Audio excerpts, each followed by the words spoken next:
Halo semuanya, balik sama gue, Luis di Krengetek ID.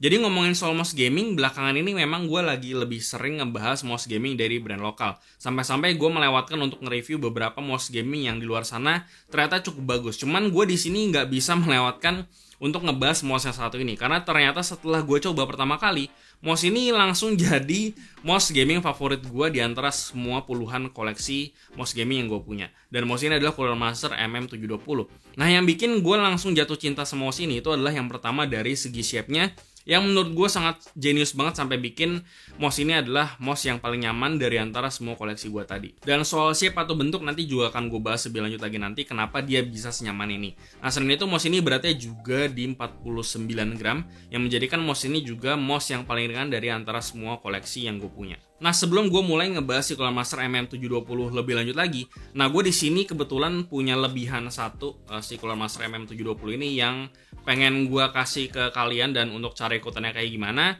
kalian bisa nonton video ini aja baik-baik, nanti akan gue selipin pertanyaan dan cara ikutan giveaway-nya seperti apa, dan good luck buat kalian yang pengen mouse ini. Nanti cara ikutannya silahkan ikutin prosedurnya secara baik-baik dan benar. Nanti kalian simak aja video ini baik-baik. Nah, mouse ini ada di harga sekitar 600 ribuan, yang kadang suka diskon ke 500 ribuan juga. Harga yang bisa dibilang sangat kompetitif banget untuk sebuah mouse gaming ultralight. Cooler Master MM720 ini mengadaptasi shape dari CM Storm Spawn yang rilisnya itu pada tahun 2011 yang lalu.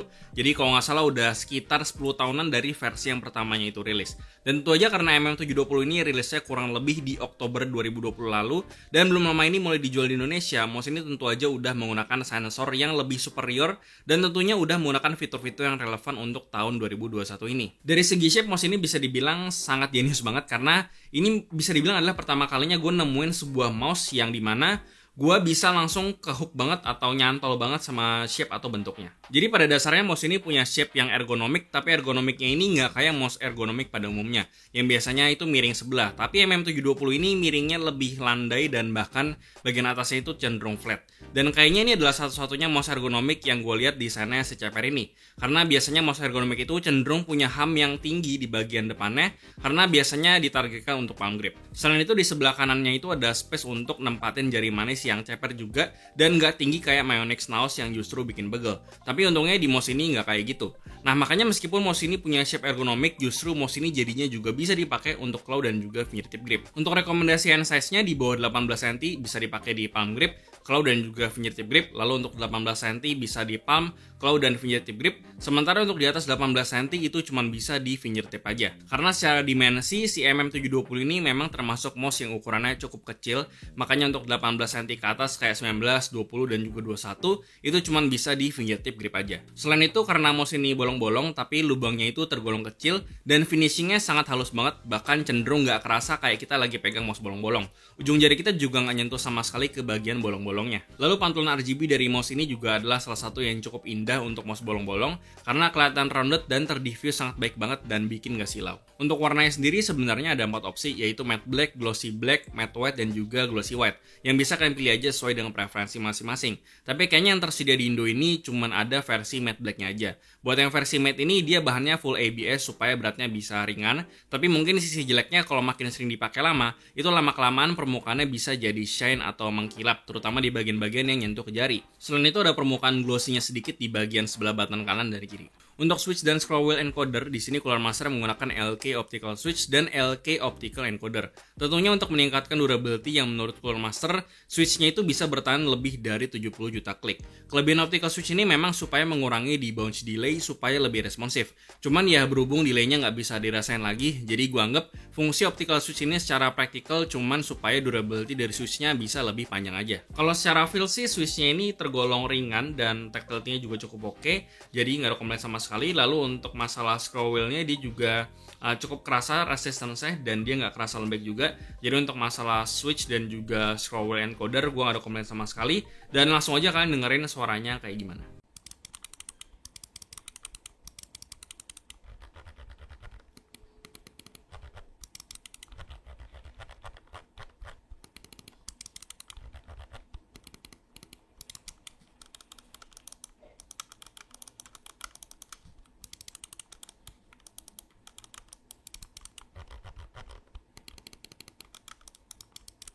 Mouse ini menggunakan PTFE Fit warna putih yang rounded, smooth dan juga cukup tebal, dan kualitasnya udah sama dengan fit third party kayak Tiger Arc 2. Lalu kabelnya juga udah menggunakan kabel paracord yang ringan dan sangat fleksibel, jadi feel-nya udah kayak wireless apalagi kalau kalian menggunakan mouse Banji.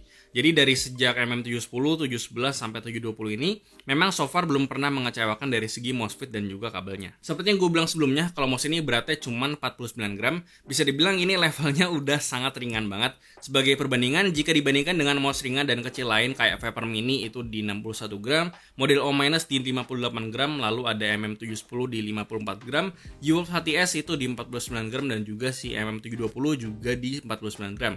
Setelah gue coba sih memang ini kerasa ringan banget, meskipun sebelumnya gue udah menggunakan MM710 yang masih 54 gram. Tapi karena gue udah cukup sering cobain banyak mouse dan gue pribadi juga memang koleksi, gue pribadi nggak ada adaptasi sama sekali waktu gue cobain si MM720 yang beratnya cuma 49 gram ini. Dan memang entah kenapa kalau misalkan gue pakai mouse yang lebih ringan, itu entah kenapa aim gue selalu berasa lebih baik dan lebih responsif juga. Paling kalau misalkan kalian ngerasa mouse ini terlalu ringan, ya kalian bisa turunin sensitivity in game, atau kalian bisa latihan dengan mousepad tipe yang pelan atau slow atau tipe kontrol. Dan kalau misalkan kalian udah mulai terbiasa, baru kalian bisa latihan atau cobain ke mousepad yang lebih kencang lagi supaya aim kalian bisa lebih responsif. Untuk sensornya, mouse ini menggunakan Pixar 3389 yang punya maksimum 50G acceleration dan 400 IPS. Jadi secara sensor ini udah sangat superior banget, atau bisa dibilang udah top notch.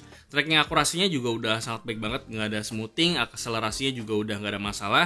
Jadi untuk flick dan segala macam, untuk sensitivity rendah itu juga udah nggak ada masalah. Revolve desainnya juga nggak ada masalah di Zowie GTFX, MP510 dan juga Vantex Zero G yang gue coba. Jadi untuk urusan sensor kalian udah nggak perlu pusingin lagi karena ini sensornya udah high end.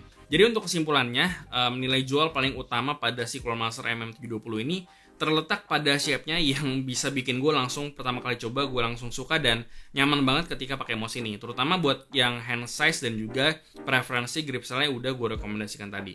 Paling si Clonemaster MM720 ini kayaknya salah satu mouse yang cukup underrated di sekitaran tahun ini, di 2020 dan juga 2021, karena kayaknya kurang cukup mendapatkan perhatian kalau misalkan dibandingkan sama mouse-mouse gaming lainnya. Dan untuk harga 600.000, mouse ini bisa dibilang sangat gampang banget untuk masuk ke list rekomendasi dari gua, karena secara performa udah sangat baik banget, karena sensornya juga udah superior, lalu fitnya udah PTFE, kabelnya juga udah paracord, lalu switch dan juga scroll wheel encodernya juga udah menggunakan optical, dan yang paling penting adalah shape-nya, yang dimana gue di sini sangat impress banget sama Clonemaster karena mereka ternyata bisa bikin juga, dan menurut gue reborn dari Spawn ini cukup berhasil menurut gue. Oke, jadi gue rasa itu aja yang bisa gue bahas soal Clonemaster MM720. Dan buat kalian yang pengen ikutan giveaway, kalian bisa ikutin semua prosedurnya baik-baik.